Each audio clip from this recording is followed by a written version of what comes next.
Hi hello friends, എല്ലാ കൂട്ടുകാർക്കും നമ്മുടെ മൗനരാഗ സീരിയലിനകത്ത് നല്ലൊരു എപ്പിസോഡിലേക്ക് തന്നെ സ്വാഗതം കേട്ടോ. ചാനൽ ആദ്യമായിട്ടാണ് കാണുന്നുണ്ടെങ്കിൽ ഒന്ന് സബ്സ്ക്രൈബ് ചെയ്ത് ലൈക്ക് ചെയ്ത് സപ്പോർട്ട് ചെയ്യാൻ വേണ്ടി മറക്കല്ലേ. അങ്ങനെ പ്രകാശൻ ജയിലിൽ എന്തൊക്കെയോ ആലോചിച്ചുകൊണ്ട് അങ്ങനെ ഇരിക്കാട്ടോ. ആ സമയത്തേക്ക് അവിടേക്ക് കല്യാണിയും കാദംബരിയും കാർത്തിയും കൂടി വരുന്നുണ്ട്. അച്ഛ എന്ന് വിളിച്ചു വരുവാണ്. ആ സമയത്ത് പ്രകാശൻ എഴുന്നേക്കേണ്ട, മക്കൾ ഇതുവരെ പോയില്ലേ എന്ന് ചോദിക്കുകയാണ്. അച്ഛൻ ഇവിടെ നിർത്തിയിട്ട് ഞങ്ങൾക്ക് എങ്ങനെയാ അച്ഛൻ പോവാൻ പറ്റുക?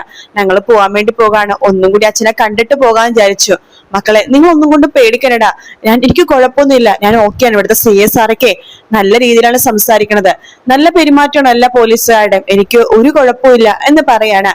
അല്ല അച്ഛനെ നാളെ ജയിലില് ജാമ്യത്തിൽ എടുക്കാൻ വേണ്ടി നവീൻ വക്കീൽ ശ്രമിക്കാന്ന് പറഞ്ഞിട്ടുണ്ടോ? ഓ, നവീൻ വക്കീൽ എന്നിട്ട് എന്ത് പറഞ്ഞു എന്ന് പ്രകാശ് ചോദിക്കുമ്പോ, നവീൻ വക്കീൽ ശ്രമിക്കും. പിന്നെ അച്ഛൻ കോടതിയിൽ ചിലപ്പോ മൊഴിയൊന്ന് മാറ്റി പറയേണ്ടി വരും. അച്ഛനാണ് വിക്രത്തിനെ കൊന്നുള്ള കാര്യം കോടതിയിൽ പറയരുത്. അത് അവൻ തന്നെ കെട്ടിത്തൂങ്ങി മരിച്ചെന്ന് വിചാരിച്ചോട്ടെ. പ്രകാശം പറയണ്ട, മക്കളെ എനിക്ക് അങ്ങനെ പറയാൻ പറ്റില്ല. ഞാൻ വളർത്തി വഷളാക്കിയ മകൻ ഞാൻ തന്നെ കൊന്നു എന്ന് പറയാനാണ് എനിക്ക് താല്പര്യം. അങ്ങനെ ലോകം മൊത്തം അറിയട്ടെ. ആ മക്കളെ മാത്രം സ്നേഹിക്കുന്ന, അല്ലെങ്കിൽ പെൺമക്കളെ തടഞ്ഞു നിർത്തുന്ന, ആ പെൺമക്കളെ ഒഴിവാക്കി ആൺമക്കളെ നെഞ്ചോട് ചേർത്ത് വെക്കുന്ന എന്നെ പോലത്തെ കുറെ അച്ഛന്മാരുണ്ടാകും ഈ ലോകത്ത്.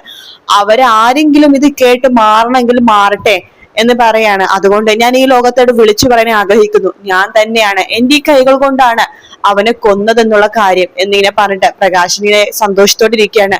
കല്യാണിയും കാർത്തികയും കാദംബരി അച്ഛ എന്ന് പറഞ്ഞിട്ട് ഇങ്ങനെ നിൽക്കുകയാണ്. മക്കള് പോയിക്കോ, വേണ്ട, ഇത്രയും നേരം അച്ഛനെ കണ്ടോണ്ടെങ്കിലും ഇരിക്കാലോ, ഞങ്ങൾ ഇവിടെ നിന്നോളാം എന്ന് പറയാണ്. അതിനുശേഷം സി അവിടേക്ക് വരുന്നുണ്ട്. സി വരുമ്പോഴേക്കും കാർത്തികയും കാദംബരിയും കല്യാണിയും കൂടി പുറത്തു നിന്ന് സംസാരിക്കാട്ടോ. അച്ഛൻ നാളെ ജാമ്യം കിട്ടുമായിരിക്കോ എന്നൊക്കെ പറഞ്ഞിങ്ങനെ സംസാരിച്ചുകൊണ്ടിരിക്കുന്ന സമയത്താണ് അവിടേക്ക് സി വരുന്നത്. നിങ്ങൾ ഇതുവരെ പോയില്ലേ? സാറേ, അത് അച്ഛനൊന്നുകൂടി കാണാനായിട്ട് എനിക്ക് മനസ്സിലായി നിങ്ങളുടെ വിഷമം. അച്ഛൻ വൈകിയ സമയത്താണ് നിങ്ങൾ എല്ലാവരും സ്നേഹിച്ചല്ലേ. പ്രകാശന്റെ ജീവിതമൊക്കെ ഞാൻ ഒരുമാതിരിയൊക്കെ എനിക്ക് മനസ്സിലായി.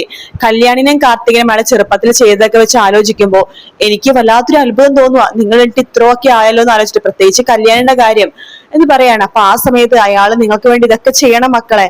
കാരണം വേറൊന്നുമല്ല കല്യാണി, കാരണം നിങ്ങളെയൊക്കെ അത്രമാത്രം ദ്രോഹിച്ചിട്ടുണ്ട് നിങ്ങളുടെ അച്ഛൻ. അപ്പൊ നിങ്ങൾക്ക് ഇനിയെങ്കിലും നല്ല ജീവിതം കിട്ടുമ്പോൾ നിങ്ങളെ ദ്രോഹിക്കാനായിട്ട് വന്ന വിക്രത്തിനെ ഇല്ലാതാക്കേണ്ടത് അയാളുടെ കൈകൾ കൊണ്ട് തന്നെയാണ്. പിന്നെ ലോകത്തോട് മൊത്തം അയാൾ തന്നെ വിളിച്ചു പറയാൻ ആഗ്രഹിക്കുന്ന ഒരു കാര്യമാണ്, അയാളാണ് വിക്രത്തിനെ കൊന്നേന്ന്. അതിലെ ഞങ്ങൾക്ക് എന്ത് ചെയ്യാൻ പറ്റും? പ്രകാശം പുറത്തു ജീവിക്കേണ്ട ഒരാളാണെന്ന് നിങ്ങളെപ്പോലെ തന്നെ എനിക്കും അറിയാം.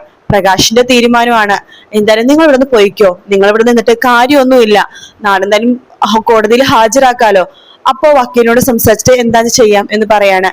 അങ്ങനെ കല്യാണിയും കാർത്തികയും കാദംബരി അങ്ങനെ വിഷമിച്ചവിടെ നിൽക്കാണ്. സിയെ അകത്തേക്ക് പോകുമ്പോഴേക്കും നമ്മുടെ പ്രകാശിനോട് പറഞ്ഞിട്ട്, തന്റെ പെൺമക്കള് പോയിട്ടില്ല, അവരെ കുറ്റം പറയാൻ പറ്റില്ലല്ലോ. അവർക്ക് വൈകി കിട്ടിയതല്ലേ അച്ഛന്റെ സ്നേഹം. അതുകൊണ്ട് അവർക്കത് ഒഴിവാക്കാനും തള്ളിക്കളയാനും ഒരിക്കലും സാധിക്കില്ല. എനിക്കറിയാം സാറേ, ഞാൻ ഒരുപാട് ദ്രോഹിച്ചിട്ടുണ്ട് എന്റെ പെൺമക്കളെ. ആൺമകനായിട്ടുള്ള വിക്രത്തിനെ മാത്രം ചേർത്ത് പിടിച്ചു. എന്റെ പെൺമക്കളെ എല്ലാവരെയും ഞാൻ തള്ളിക്കളഞ്ഞു. അതിനുള്ള ശിക്ഷ എനിക്ക് കിട്ടി. എന്റെ ഈ കൈകൾ കൊണ്ട് തന്നെ ഞാൻ അവനെ ഇല്ലാതാക്കി എന്ന് പറയുമ്പോഴേക്കും പോലീസ് പറയുന്നുണ്ട്, തനിക്ക് ജാമ്യം കിട്ടാൻ കുറച്ച് പ്രയാസോടോ. അതിലേക്ക് ജാമ്യമൊന്നും വേണമെന്ന് ഇല്ല സാറേ. അല്ല, തനിക്ക് തന്റെ പെൺമക്കളെ കാണണ്ടേ? കാണാലോ. ഞാൻ ഇവിടുന്ന് പരോളിലേക്ക് ഇറങ്ങുമ്പോ എനിക്ക് എന്റെ പെൺമക്കളുടെ കൂടെ നിൽക്കാലോ, അത് മതി. അല്ലാതെ ജാമ്യം കിട്ടണമെന്നില്ല എന്ന് പറയുമ്പോ കാർത്തിക പറയുന്നുണ്ട്, അച്ഛാ, ജയിലിൽ അവനുണ്ടാവും, മനോഹർ. എനിക്കറിയാം മോളെ, എനിക്കൊരു കൂട്ട് അല്ലെ. അവനുള്ളത് നല്ല തന്നെയാണ്. അവൻ പുറത്തും ജീവിക്കേണ്ടവനാണ്, എനിക്കറിയാം. എന്ത് പറയാനാ, അവനും നിങ്ങളെയൊക്കെ രക്ഷിക്കാൻ വേണ്ടിട്ടല്ലേ അവനിപ്പോ ജയിലില് ശിക്ഷ കൂട്ടിക്കിട്ടണത്.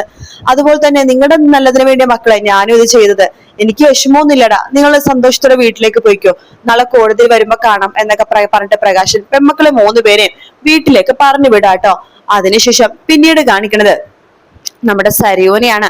സരിയു എന്തൊക്കെയോ ആലോചിച്ചുകൊണ്ടിരിക്കാട്ടോ. ആ സമയത്ത് അവിടേക്ക് നമ്മുടെ താര വരുന്നുണ്ട്. താരനെ കാണുമ്പോഴേക്കും സരിയു പറയുന്നുണ്ട്, അങ്ങനെ അച്ഛൻ ലാളിച്ചു വളർത്തിയ പൊന്നു മോനെ അച്ഛൻ തന്നെ കൊന്നു.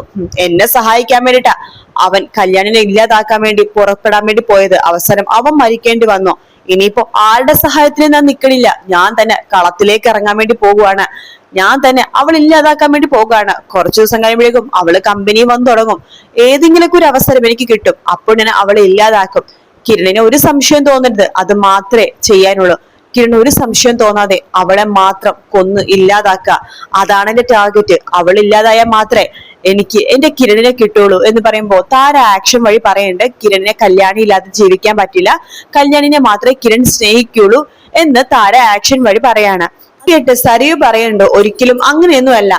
അവനും ശരിയാണ്, കല്യാണി ഇല്ലാതെ ജീവിക്കാൻ പറ്റാത്തൊരു അവസ്ഥ തന്നെയൊക്കെ ആയിരിക്കും. അവള് മരിച്ചു കഴിഞ്ഞാൽ കുറച്ചു ദിവസം അവന് ആ വിഷമം ഉണ്ടാകും. പിന്നെ എനിക്കൊരു മോളും അവനൊരു മോനാണുള്ളത്. നമുക്ക് ചുറ്റുള്ളവര് നമ്മളെ രണ്ടുപേരും ഒന്നാക്കാൻ വേണ്ടി നോക്കുമ്പോ അവനത് തിരുത്തി കളയൊന്നുമില്ല. അവന്റെ എവിടെയാണ് ഏറ്റവും കൂടുതൽ ഇതെന്നറിയാവോ? അവന്റെ ബലഹീനത എനിക്ക് നന്നായിട്ട് അറിയാം. സ്നേഹിക്കുന്നില്ലാണ് അവന്റെ ബലഹീനത. അതെ, മറ്റുള്ളവരെ സ്നേഹിക്കുന്ന ആൾക്കാരെ അവനെ നിർബന്ധിച്ച അവൻ തീർച്ചയായിട്ടും എന്നെ വിവാഹം കഴിക്കും. സത്യം പറ, മനോഹരനോട് മാത്രമേ എനിക്ക് വൈരാഗ്യോ പകയൊക്കെ ഉണ്ടായുള്ളൂ. അവൻ എന്നെ ഒരുപാട് സ്നേഹിച്ചാണ് ഈ മനോഹരനെ. അവൻ എന്നെ ചതിക്കാൻ നടപ്പോ എനിക്ക് അവനെ കൊല്ലാനുള്ള ദേഷ്യമായിരുന്നു ഉണ്ടായിരുന്നത്. ഇപ്പോഴും അങ്ങനെ തന്നെയാണ്.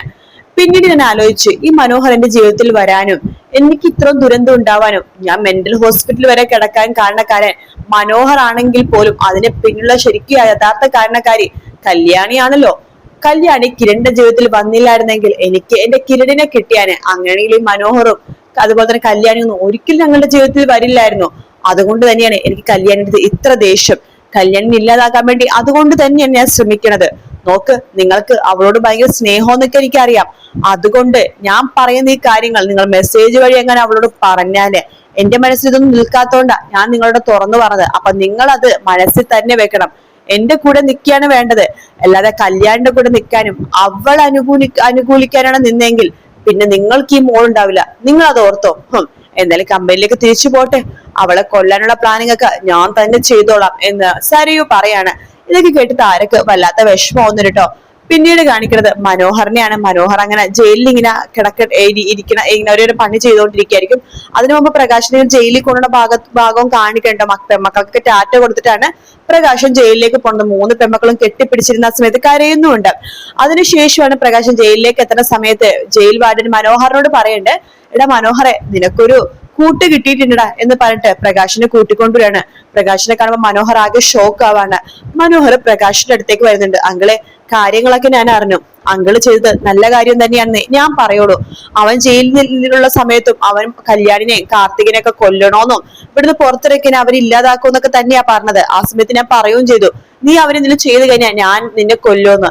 പക്ഷെ അവന് പുറത്തിറങ്ങിയപ്പോ അങ്കിളായിരിക്കും അവനെ കൊല്ലണെന്ന് ഒരിക്കലും ഞാൻ വിചാരിച്ചില്ല. അങ്കിളെ ആരും കുറ്റപ്പെടുത്തില്ല. അങ്കിളെ, സാധാരണ മക്കളെ കൊല്ലുന്ന അച്ഛന്മാരെ കാണുമ്പോ വാർത്തകളും മാധ്യമങ്ങളൊക്കെ അച്ഛന്മാരെയും കുറ്റപ്പെടുത്തി കുറെ പറയാറുണ്ട്. പക്ഷെ ഇവിടെ അങ്കിളിനെ ആരും കുറ്റപ്പെടുത്തുന്നില്ല. അതാണ് അങ്കിളുടെ വിജയം. ഒരാള് പോലും അങ്കിളെ ഒന്നും പറയുന്നില്ല. എല്ലാവരും വിക്രത്തിനെ തന്നെയാണ് കുറ്റപ്പെടുത്തുന്നത്. അവൻ മരിക്കേണ്ടവൻ തന്നെയാണെന്നാണ് പറയണത്. അതുകൊണ്ട് അങ്കിള് ഒന്നും കൊണ്ട് പേടിക്കേണ്ട, അങ്കിളിന് ജാമ്യം കിട്ടും എന്ന് പറയാണ്. എടാ, എനിക്ക് ജാമ്യം കിട്ടണമെന്ന് ഇല്ലടാ. എനിക്കൊരു കുഴപ്പവും ഇല്ല. എന്റെ പെമ്മക്കള് അവര് സേഫ് ആണല്ലോ, എനിക്കത് മതി എന്നൊക്കെ പ്രകാശൻ ഇങ്ങനെ പറയുന്നുണ്ട്. അപ്പൊ ആ ഒരു ഭാഗത്തോടെയാണ് ഇന്നത്തെ എപ്പിസോഡ് ശരിക്കും തീരുന്നത് കേട്ടോ. വീഡിയോ ഇഷ്ടപ്പെട്ടാൽ ലൈക്ക് ചെയ്യുക, സബ്സ്ക്രൈബ് ചെയ്യുക, കമന്റ് ചെയ്യുക. മറ്റൊരു വീഡിയോ കാണാം. Take care, bye bye.